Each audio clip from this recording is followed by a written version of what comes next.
भाई लोग, क्या आपने कभी सोचा है कि थ्री फेज सप्लाई में 440 वोल्ट क्यों होता है, 660 वोल्ट क्यों नहीं होता है? क्योंकि हम थ्री फेज के हर एक फेज में 220 वोल्ट देते हैं, तो तीनों को मिलाकर 660 वोल्ट होना चाहिए। तो 440 वोल्ट ही क्यों होता है? तो इस वीडियो में हम इसका पूरा डिटेल्स जानेंगे। तो भाई लोगों, इस वीडियो को इतना शेयर कीजिए कि हमारे सभी इलेक्ट्रिकल जनता तक यह वीडियो पहुंच जाए। तो भाई साहब, सबसे पहले जान लेते हैं कि हमारे इंडिया में फ्रीक्वेंसी 50 हर्ट्ज होती है। मतलब हमारा एसी वेव फॉर्म 1 सेकंड में 50 बार कंप्लीट साइकिल बनाता है। इसलिए हमारा आंख इन सबको नहीं पकड़ पाता है। जैसे बल्ब 1 सेकंड में 50 बार ब्लिंक करता है, क्योंकि एसी वेव फॉर्म 1 सेकंड में 50 बार साइकिल कंप्लीट करता है।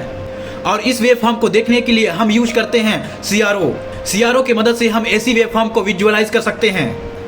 अब देखो, ये हमारा फेज लाइन है, फेज 1, फेज 2, फेज 3। एक फेज ये है, एक फेज ये है और एक फेज ये है। जब फेज 1 और फेज 2 पीक पर होती है तो तीसरा फेज माइनस पे होती है। जब फेज 2 फेज 3 पीक पर होती है तब फेज 1 माइनस पे होती है। जब फेज 1 और फेज 3 पीक पर होती है तो फेज 2 माइनस पे होती है। मतलब कुल मिलाकर बात ये हुई कि एक टाइम पर दो ही फेज पॉजिटिव भी होगा, एक फेज माइनस में होगा।